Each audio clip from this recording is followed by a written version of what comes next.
കോഴിക്കോടും വയനാടുമായിട്ട് ബന്ധിപ്പിക്കുന്ന ഒരു തുരങ്കപാത, അത് ഇന്ത്യയിൽ തന്നെ മൂന്നാമത്തെ ഏറ്റവും വലിയ തുരങ്കപാതയാണ്. ഏതാണ്ട് 8 കിലോമീറ്റർ 9 കിലോമീറ്റർ താഴെയുള്ള 8.7 കിലോമീറ്ററുള്ള പാതയാണ്.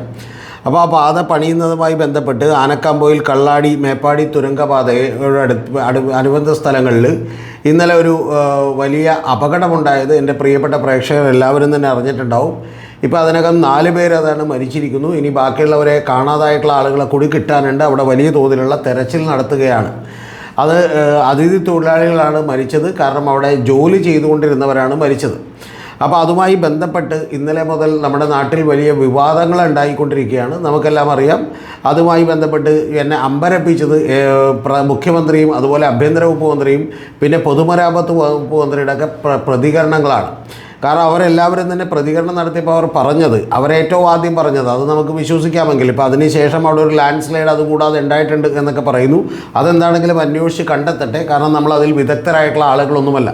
പക്ഷേ പ്രധാനപ്പെട്ടൊരു കാര്യമെന്ന് പറയുന്നത്, ഇന്നലെ മുഖ്യമന്ത്രി പറഞ്ഞ ഏറ്റവും ആദ്യത്തെ കാര്യമെന്ന് പറയുന്നത്, അദ്ദേഹം പറയുന്നത് അവിടെ മണ്ണ് കൂട്ടിയിട്ടിരുന്നു എന്നുള്ളതാണ്. ആ മണ്ണ് ഏതാണ്ട് 1 ലക്ഷം ക്യൂബിക് അടിയോളം വരുന്ന മണൽ കൂട്ടിയിട്ടിരുന്നു. ആ മണൽ കൂട്ടിയിട്ടാൽ തന്നെ അപകടം ഉണ്ടാകും എന്നുള്ളത് ഏതാണ്ട് ഉറപ്പായിരുന്നു എന്നുള്ളതാണ്. എന്ന് പറഞ്ഞാൽ ഇനിയിപ്പോൾ യഥാർത്ഥത്തിൽ മറ്റൊരു ലാൻഡ് സ്ലൈഡ് ഉണ്ടായിട്ടുണ്ട് എന്നുള്ളത് വാസ്തവമാണ്. പക്ഷേ അങ്ങനെ ഉണ്ടായിട്ടുണ്ടെങ്കിൽ പോലും ഈ മണ്ണവിടെ കൂടിക്കിടന്നത് കൂടി അപകടത്തിൻ്റെ ആഘാതം കൂട്ടിയിട്ടുണ്ട് എന്നുള്ളത് ഒരു വസ്തുതയായിട്ടുള്ളൊരു കാര്യമാണ്.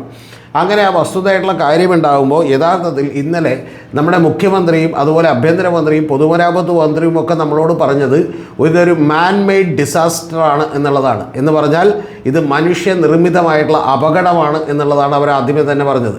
അപ്പോൾ ഈ മനുഷ്യനിർമ്മിതമായിട്ടുള്ള അപകടത്തിൻ്റെ ഉത്തരവാദികൾ ആരാണ് എന്നുള്ളതാണ് നമ്മുടെ വീഡിയോ ഒന്ന് ചർച്ച ചെയ്യുന്ന ഏറ്റവും പ്രധാനപ്പെട്ട കാര്യം. അതിൽ തന്നെ നിങ്ങൾ അറിയേണ്ടത് ഈ മുഖ്യമന്ത്രിയുടെ അടക്കം അല്ലെങ്കിൽ ആഭ്യന്തര വകുപ്പ് മന്ത്രിയുടെ അടക്കം ഈ പൊതുമരാമത്ത് വകുപ്പ് മന്ത്രിയുടെ അടക്കം പ്രതികരണങ്ങൾ എന്നെ ഞെട്ടിച്ചിരുന്നു എന്നുള്ളത് ഒരു വാസ്തവമാണ്. മുഖ്യമന്ത്രി ഇന്നലെ പറഞ്ഞത് ഒരു മണ്ണ് അവിടെ വെച്ചിരുന്നു, അപ്പോൾ മണ്ണ് കൂട്ടിയിട്ടിരുന്നു. ആ മണ്ണ് കൂട്ടിയിട്ടത് തന്നെ വലിയ അപകടമാണെന്ന് ഞങ്ങളൊക്കെ തന്നെ നേരത്തെ തിരിച്ചറിഞ്ഞിരുന്നു. പക്ഷേ അത് മാറ്റാനായിട്ട് ഞങ്ങൾ കോൺട്രാക്റ്റ് കമ്പനിക്ക്, അതായത് കരാർ വർക്ക് കൊടുത്തിട്ടുള്ള കമ്പനിക്ക് നിർദ്ദേശം കൊടുത്തിരുന്നു. പക്ഷേ അവർ അനുസരിച്ചിട്ടില്ല എന്നുള്ളതാണ് പറഞ്ഞിട്ടുള്ളത്. ഇന്നലെ ഞാൻ കൈരളി ചാനൽ ഇതുമായി ബന്ധപ്പെട്ടൊരു ചർച്ചയിൽ പങ്കെടുക്കുമ്പോൾ ഞാൻ ചില കാര്യങ്ങൾ മാത്രമേ പറഞ്ഞുള്ളൂ. കാരണം അതിൻ്റെ വിശദമായിട്ടുള്ള വിവരണങ്ങളിലേക്കോ രൂക്ഷമായിട്ടുള്ള അഭിപ്രായ പ്രകടനങ്ങളിലേക്കോ കഴിഞ്ഞില്ല. കാരണം ഒരു ദുരന്തമുഖത്ത് നിൽക്കുമ്പോൾ നമ്മളൊക്കെ തന്നെ വളരെ സംയമനം പാലിക്കേണ്ടതാണ്. അതിലേറ്റവും പ്രധാനപ്പെട്ട ഒരു പരാമർശം ഞാൻ കേട്ടത് പ്രതിപക്ഷ നേതാവായിട്ടുള്ള പിണറായി വിജയൻ്റെ കയ്യിൽ നിന്നാണ്. അദ്ദേഹം പറഞ്ഞത്, ഞങ്ങൾ പ്രതിപക്ഷം എല്ലാ പിന്തുണയും വാഗ്ദാനം ചെയ്യുന്നു, കൂടാതെ പാർട്ടിക്കാരെല്ലാവരും തന്നെ അവിടെ രക്ഷാദൗത്യത്തിന് ഇറങ്ങിയിട്ടുണ്ട്. കൂടാതെ അദ്ദേഹം പറഞ്ഞത് ഇതിൽ ഏതെങ്കിലും തരത്തിലുള്ള അനാസ്ഥകൾ ഉണ്ടായിട്ടുണ്ടോ എന്നുള്ളത് ഗവൺമെൻറ് പരിശോധിക്കണം എന്നുള്ളത് മാത്രമാണ്. അദ്ദേഹം അത്രയും പറഞ്ഞ് അവസാനിപ്പിച്ചെങ്കിൽ പോലും നമ്മുടെ മന്ത്രിമാരൊക്കെ തന്നെ വന്നിട്ട് ഇതൊരു മാൻ മെയ്ഡ് ഡിസാസ്റ്റർ ആണെന്ന് പറഞ്ഞിരുന്നു. അപ്പോൾ അതാരാണ് ആ മനുഷ്യൻ, ആരാണ് ഇതിൻ്റെ പുറകിലുള്ള ആൾ എന്നുള്ളത് കൂടിയാണ് നമ്മളൊന്ന് പരിശോധിക്കേണ്ടത്. അതിപ്പോൾ ഏതാണെങ്കിലും ഒരു അപകടം നടന്ന് ഇത്ര സമയമായി, ഈ സമയത്തേക്ക് നമ്മളതിനെക്കുറിച്ച് ആലോചിച്ച് തുടങ്ങേണ്ടതാണ്. കാരണം ഇനി ഒരിക്കലും ഇത്തരത്തിലുള്ള കാര്യങ്ങൾ ഉണ്ടാകാതിരിക്കാൻ വേണ്ടി നമ്മൾ ശ്രദ്ധിക്കേണ്ടതാണ്. നമുക്കറിയാം, പ്രകൃതി ദുരന്തങ്ങളൊക്കെ ഉണ്ടാകുമ്പോൾ അതിന് നമുക്ക് പലപ്പോൾ കാലാകാലങ്ങളായിട്ടുള്ള 10, 20, 30, 50 കൊല്ലമായിട്ടുള്ള നമ്മുടെ ചൂഷണങ്ങളൊക്കെ അതിന് കാരണമായിട്ടുണ്ടാകാം. അതിപ്പോൾ വയനാട്ടിലുമൊക്കെ കാരണമാകുന്നുണ്ട് എന്നുള്ളതൊരു വസ്തുതയാണ്. കാരണം 5000-ലധികം വരുന്ന റിസോർട്ടുകളുണ്ട്. ആ റിസോർട്ടുകളിൽ മഹാഭൂരിപക്ഷവും തന്നെ മിക്കവാറും അനധികൃതമായി കെട്ടിയുയർത്തിയതാണ് എന്നൊക്കെ പറയുന്ന പരാതികളൊക്കെ തന്നെ ഇവിടെയുണ്ട്. അപ്പോൾ അതെല്ലാം നിലനിൽക്കുമ്പോൾ തന്നെ നമ്മൾ യഥാർത്ഥത്തിൽ ഈ അടിയന്തരമായി ഗവൺമെൻറ് ചെയ്യേണ്ട കാര്യങ്ങൾ ചെയ്തിരുന്നു എന്നുള്ളത് പരിശോധിക്കുകയാണ്. യഥാർത്ഥത്തിൽ കഴിഞ്ഞ ജൂൺ 10-നും അതുപോലെ തന്നെ ജൂൺ 20-നും ജൂൺ 25-നും ഒക്കെ ആയിട്ട് ചില ഉത്തരവുകളും മീറ്റിങ്ങുകളും ഒക്കെ തന്നെ അവിടെ നടത്തിയിരുന്നു എന്നുള്ളതാണ് വാസ്തവം. ആ നടത്തിയതിൻ്റെ അടിസ്ഥാനത്തിൽ അവിടെ വലിയ തോതിൽ അപകടമുണ്ടാകാനുള്ള സാധ്യതകളുണ്ട് എന്നുള്ളത് കൃത്യമായി കണ്ടെത്തിയിരുന്നു എന്നുള്ളതാണ്.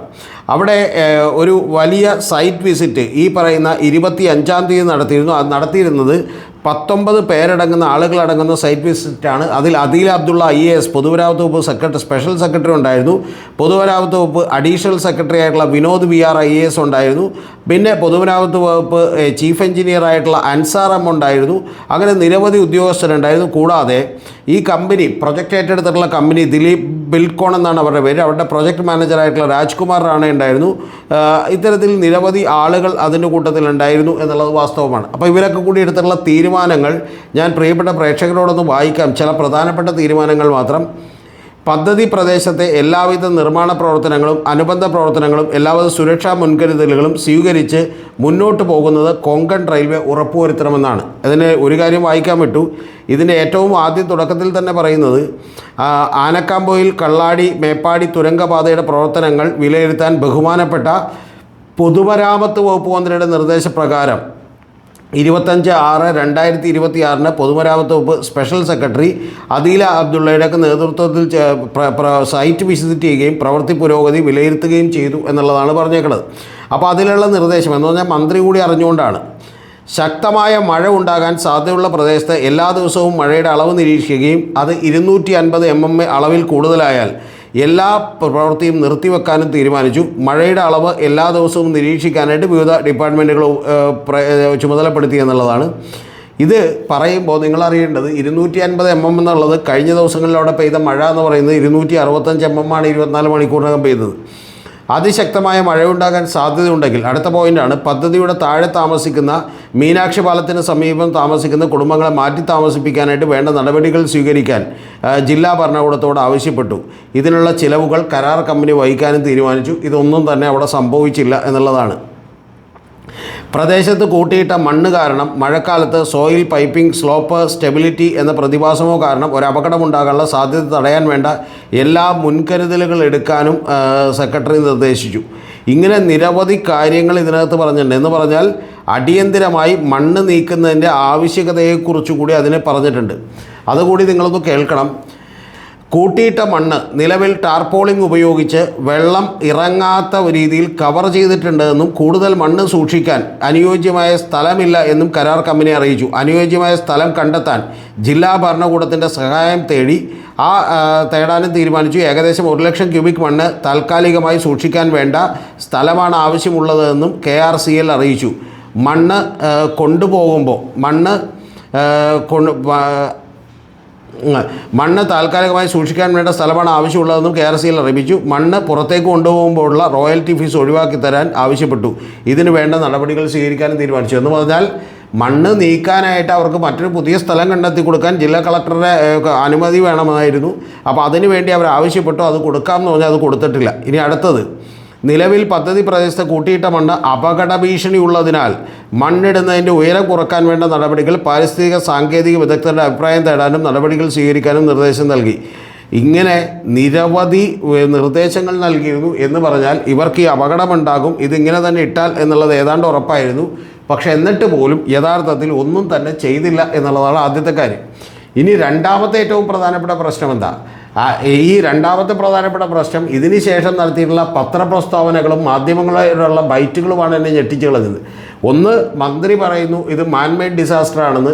മുഖ്യമന്ത്രി തന്നെ പറയുന്നു. അദ്ദേഹം പറയുന്നു ഞങ്ങൾ പറഞ്ഞു പക്ഷെ അവർ കേട്ടില്ലെന്ന് പറയുന്നു. എപ്പോഴാണ് പറഞ്ഞത്? 20-ാം തീയതി 10-ാം തീയതി ആദ്യത്തെ മീറ്റിംഗ് കൂടി, 20-ാം തീയതി ഓർഡർ അടക്കി, അതിനുശേഷം 25-ാം തീയതി വീണ്ടും പറഞ്ഞു ഇത് കേട്ടില്ലെങ്കിൽ നിങ്ങൾ ആ സ്ഥാനത്തിരിക്കാൻ യോഗ്യനല്ല, ഇത് കേൾപ്പിക്കാനാണ് നിങ്ങൾ ഇരിക്കേണ്ടത്. അത് നിങ്ങൾക്ക് കഴിഞ്ഞിട്ടില്ലെങ്കിൽ അത് നിങ്ങളുടെ കഴിവുകേടാണ് എന്നുള്ളത് നമുക്ക് പറയേണ്ടി വരും. ഒന്ന്. രണ്ടാമത്തത്, നിങ്ങളൊന്ന് ആലോചിച്ച് നോക്കണം. അദീല അബ്ദുള്ള എന്ന് പറയുന്ന പൊതുമരാമത്ത് വകുപ്പിൻ്റെ സ്പെഷ്യൽ സെക്രട്ടറി, അവർ IAS വന്നിട്ട് പറയുന്നത് ഞങ്ങൾക്കറിയാമായിരുന്നു അപകടം ഉണ്ടാവുമെന്ന്, അതുകൊണ്ട് ഞങ്ങൾ കുറച്ച് പേരെ അവിടെ ജോലിക്ക് വെച്ചുള്ളൂ, കൂടുതൽ പേരെ ജോലിക്ക് വെക്കരുതെന്ന് പറഞ്ഞു, പണിയൊക്കെ നിർത്തിവെക്കാൻ പറഞ്ഞു, അല്ലെങ്കിൽ ഇതിനേക്കാൾ വലിയ അപകടം ഉണ്ടായേനെന്നാണ്. എന്ന് പറഞ്ഞാൽ ഇപ്പോഴുള്ള അപകടം ഇവർ മുൻകൂട്ടി അറിഞ്ഞിരുന്നു എന്നുള്ളതാണ് ഏറ്റവും പ്രധാനപ്പെട്ട കാര്യം. ഇനി മൂന്നാമത്തേത്, ആഭ്യന്തരമന്ത്രിയിലേക്ക് വരുമ്പോൾ അദ്ദേഹവും ഇത് തന്നെയാണ് പറയുന്നത്, ഇത് മാൻമെയ്ഡ് ഡിസാസ്റ്ററാണ്.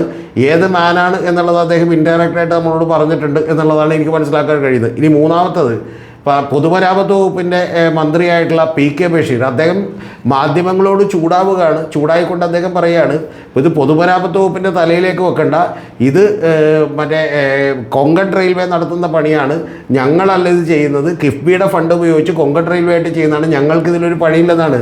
നിങ്ങൾക്കിതിൽ പണിയുണ്ട്, കൂടാതെ ഈ ഗവൺമെൻറ് വലിയ ഉത്തരവാദിത്തമുണ്ട്. അത് ദുരന്ത നിവാരണ നിയമം അനുസരിച്ച് ഇതൊക്കെ ഇത്ര വലിയ അപകടം ഉണ്ടാകുന്ന കാര്യമാണെങ്കിൽ അത് ചെയ്തില്ലെങ്കിൽ 6 മാസം മുതൽ 3 കൊല്ലം വരെ തടവിന് ശിക്ഷിക്കാനുള്ള അധികാരമുണ്ട്. ഡിസ്ട്രിക്ട് മജിസ്ട്രേറ്റ് കൂടിയായിട്ടുള്ള ജില്ലാ കളക്ടർക്കും അതുപോലെ അതിൻ്റെ മുകളിലുള്ള ഉദ്യോഗസ്ഥന്മാർക്കും നടപടിയെടുക്കാനുള്ള അധികാരമുണ്ട്. ആ അധികാരമൊക്കെ നിങ്ങൾ ഉപയോഗിച്ച് ദുരന്ത നിവാരണത്തിനുള്ള അധികാരമൊക്കെ ഉപയോഗിച്ചുകൊണ്ട് നടപടിയെടുക്കാത്തത് എന്താണെന്നാണ് നമ്മുടെ ചോദ്യം. ആ ചോദ്യത്തിന് യഥാർത്ഥത്തിൽ നിങ്ങൾക്ക് മറുപടിയില്ല. ഇനി ഇതൊരു വേറൊരു ലാൻഡ് സ്ലൈഡ് ഉണ്ടായി സാധാരണ പോലെ അപകടം ഉണ്ടാവുകയാണെങ്കിൽ പിന്നെ നമുക്കൊന്നും ചെയ്യാൻ പറ്റില്ല, നമ്മളത് അനുഭവിക്കുക നിവൃത്തിയുള്ളൂ. അത് പക്ഷേ കാലങ്ങളായി വെസ്റ്റേൺ ഗാട്സിനെതിരെ നമ്മൾ ചെയ്തുകൊണ്ടിരിക്കുന്ന പശ്ചിമഘട്ട മലനിരകൾക്കെതിരെ നമ്മൾ ചെയ്തുകൊണ്ടിരിക്കുന്ന കുഴപ്പങ്ങളൊക്കെ ഉയർത്തി കാണിക്കാമെന്നേ ഉള്ളൂ. അപ്പം ഞാൻ പറഞ്ഞു വന്നത് യഥാർത്ഥത്തിൽ നമുക്ക് ചെയ്യേണ്ട കാര്യങ്ങൾ പോലും കൃത്യമായി അവിടെ ചെയ്തിരുന്നില്ല എന്നുള്ളതാണ്. കൂടാതെ അതിൽ നിന്ന് കൈ കഴുകാനായിട്ട് എല്ലാവരും വലിയ പരിഭ്രാന്തിയോടുകൂടിയുള്ള ചില പ്രകടനങ്ങളാണ് യഥാർത്ഥത്തിൽ നടത്തിയത് എന്നുള്ളത് കൂടി എൻ്റെ പ്രിയപ്പെട്ട പ്രേക്ഷകർ നിങ്ങൾ കൃത്യമായിട്ട് ഇത് മനസ്സിലാക്കണം. ഇനി യഥാർത്ഥത്തിൽ ഇത് PWD ആണോ അല്ലയോ എന്നുള്ള കാര്യമൊക്കെ നമുക്ക് പിന്നെ തീരുമാനിക്കാം. ഒരു വീട് കത്തുമ്പോഴത്തേക്കും ഞാനല്ല തീപ്പെട്ടിക്കുള്ളി വരച്ചത് ഇട്ടത് എന്ന് പറയേണ്ട ആവശ്യമില്ല. കുത്തി ചോദ്യങ്ങൾ വരുമ്പോൾ തന്നെ അദ്ദേഹം അസ്വസ്ഥനാവുകയും ഇത് നിങ്ങളെങ്ങോട്ടാണ് PWDയെ കരുവാക്കാൻ വേണ്ടി ശ്രമിക്കുകയാണോ ചെയ്യുന്നതെന്നൊക്കെ പറയുന്ന വലിയ ചോദ്യമുണ്ട്. ഇനി ഇതിൻ്റെയൊക്കെ പിന്നിലുള്ള യഥാർത്ഥ കാരണവും കൂടി ഞാൻ നിങ്ങളോട് പറയാം. ഈ കമ്പനി എന്ന് പറയുന്നത് ഇത് ദിലീപ് ബിൽകോൺ എന്ന് പറയുന്ന ഒരു കമ്പനിയാണ്. ആ ദിലീപ് ബിൽകോൺ എന്ന് പറയുന്ന കമ്പനി കഴിഞ്ഞ തവണ BJPക്ക് അവർ ഇലക്ട്രൽ ബോണ്ട് വഴി ഏതാണ്ട് 29 കോടി രൂപ സംഭാവന ചെയ്തിട്ടുള്ളൊരു കമ്പനിയാണ്. അതുപോലെ തന്നെ ഈ ബാക്കിയുള്ള പാർട്ടികൾക്കൊക്കെ അവർ സംഭാവന ചെയ്തിട്ടുണ്ടോ, കോൺഗ്രസ് മേടിച്ചിട്ടുണ്ടോ എന്നൊന്നും നമുക്കറിയില്ല. കൂടാതെ ഞാൻ നേരത്തെ തന്നെ എൻ്റെ വീഡിയോകളിൽ നിങ്ങളോട് പറഞ്ഞിട്ടുള്ളൊരു കമ്പനിയുണ്ട്. ആ കമ്പനിയുടെ പേര് രഞ്ജിത്ത് ബിൽകോൺ എന്ന് പറയുന്നൊരു കമ്പനിയാണ്. ഈ രണ്ട് കമ്പനികളെയും തമ്മിൽ എന്തെങ്കിലും ബന്ധമുണ്ടോ എന്നുള്ളത് എനിക്ക് അന്വേഷിച്ച് കണ്ടെത്താൻ കഴിഞ്ഞില്ല. പക്ഷേ എങ്കിലും ഒരു ചെറിയ ബന്ധമുണ്ട് എന്നുള്ളത് നമുക്കറിയാം. ആ രഞ്ജിത്ത് ബിൽകോൺ ഇതുപോലെ തന്നെ 9 കോടി രൂപയോളം ഇലക്ട്രൽ ബോണ്ട് വഴി പല രാഷ്ട്രീയ പാർട്ടികൾക്കും കൈമാറിയതാണ്. ഇവർ രണ്ടുപേരും തമ്മിലുള്ള ബന്ധത്തിലുള്ള ഏറ്റവും പ്രധാനപ്പെട്ട കാര്യം, ഇവരുടെ ബന്ധത്തിൻ്റെ പുറത്ത് ഇവർ ഗുജറാത്തിൽ ഒന്ന് ഗുർഗാവിലും അതുപോലെ തന്നെ മറ്റത് ഗുജറാത്തിലുമൊക്കെ തന്നെ ചില പ്രൊജക്റ്റുകൾ ഏറ്റെടുക്കുന്നുണ്ട്. ഗുർഗാവിൽ ഒരു 1500 കോടി രൂപയുടെ പ്രൊജക്റ്റാണെങ്കിൽ ഗുജറാത്തിൽ ഒരു റിവർ പ്രൊട്ടക്ഷൻ ആയിട്ടുള്ള പ്രൊജക്റ്റാണ്. ആ പ്രൊജക്റ്റിന് വേണ്ടി അതിൻ്റെ 256 കോടി രൂപയാണ്. അപ്പോൾ ഇത്തരത്തിൽ അത് ഈ രണ്ട് കമ്പനികളും, അതായത് രഞ്ജിത്ത് ബിൽകോണും ഈ പറയുന്ന നമ്മുടെ ദിലീപ് ബിൽകോണും കൂടിയാണ് ചെയ്യുന്നത്.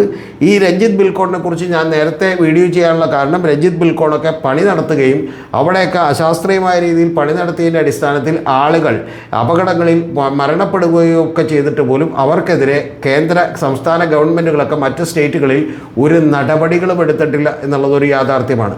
അപ്പോൾ അതുകൊണ്ട് തന്നെ ഇതൊക്കെ കൂട്ടിച്ചേർത്ത് വായിക്കുമ്പോൾ നമ്മുടെ ഭരണാധികാരികളുടെയും അതുപോലെ തന്നെ ഈ പറയുന്ന ഉദ്യോഗസ്ഥരുടെയും ഒക്കെ മുട്ടിടിക്കുന്നത് എന്താണ്, ഇവരെ കൊണ്ടൊരു കാര്യം അനുസരിപ്പിക്കാൻ എന്നുള്ളത് നിങ്ങൾക്ക് ഏതാണ്ട് മനസ്സിലായിട്ടുണ്ടാകും എന്നുള്ളതാണ് ഞാൻ വിചാരിക്കുന്നത്.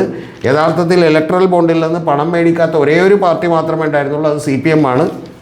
CPM അതിനെതിരെ കേസിന് പോയിട്ടുള്ള ഒരാളുകളാണ്. കൂടാതെ ഇപ്പോഴും ഈ ഗവൺമെൻറ്റും സോഷ്യൽ മീഡിയയിലൊക്കെ നടക്കുന്ന പ്രചാരണം ഇത് ടിൻ ടണൽ, ഈ പറയുന്ന ടിൻ ട്യൂബ് ടണൽ തന്നെ ആവശ്യമില്ലായിരുന്നു എന്നൊക്കെ പറയുന്നുണ്ട്. അത് വേറൊരു ഡിബേറ്റാണ്. സുപ്രീം കോടതി വരെ പ്രകൃതി സംരക്ഷണ സമിതിയൊക്കെ പോയതാണ്. പക്ഷേ ഇതൊരു ദേശീയ പ്രാധാന്യമുള്ള പ്രൊജക്റ്റാണ് എന്ന് പറഞ്ഞുകൊണ്ട് അതെടുത്ത് ഇപ്പോൾ സൂര്യകാന്ത് അടക്കമുള്ള ബെഞ്ചെടുത്ത് ഈ പറഞ്ഞ പോലെ അത് തള്ളിക്കളയുകയാണ് ചെയ്തിട്ടുള്ളത്. അതുകൊണ്ട് അതൊരു വലിയ ഡിബേറ്റബിൾ ഇഷ്യൂ ആണ്. അത് വേണോ വേണ്ടതെന്നൊക്കെ ഉള്ളത് ഇപ്പോൾ പത്രപ്രവർത്തകരായിട്ടുള്ള KA ഷാജിയും MG രാധാകൃഷ്ണൻ പോലെയുള്ള ചിലരൊക്കെ അതിനെ എതിർക്കുന്നുണ്ട്. പക്ഷേ അതൊക്കെ പറഞ്ഞുകൊണ്ട് ഈ പറയുന്ന പോലെ കത്തി കൊണ്ട് ആരെങ്കിലും കുത്തിക്കൊന്നിട്ടുണ്ടെങ്കിൽ കത്തി ഉണ്ടാക്കിയവനെ നമ്മൾ കുറ്റം പറഞ്ഞിട്ട് കാര്യമില്ല. കുത്തിക്കൊന്നതാരാണ് എന്ന് തന്നെ നമ്മൾ തെളിയണം. യഥാർത്ഥത്തിൽ ഇവിടെ ഉണ്ടായത് എന്താണ് എന്നുള്ളത് കൃത്യമായി അന്വേഷിച്ച് കണ്ടുപിടിക്കണം. അത് ഈ ഗവൺമെൻറ് ഉത്തരവാദിത്തമാണ്. അത് ചെയ്തിട്ടില്ല എന്നുള്ളതോ അല്ലെങ്കിൽ അതിലേക്കുള്ള കാര്യങ്ങൾ നീളുന്നതിന് മുമ്പ് ഞങ്ങൾക്കിതിൽ പങ്കില്ല എന്നും മുൻ ഗവൺമെൻറ്റിനെ കുറ്റപ്പെടുത്താനുമുള്ള ഒരു പ്രവണത ഒട്ടും തന്നെ ശരിയല്ല.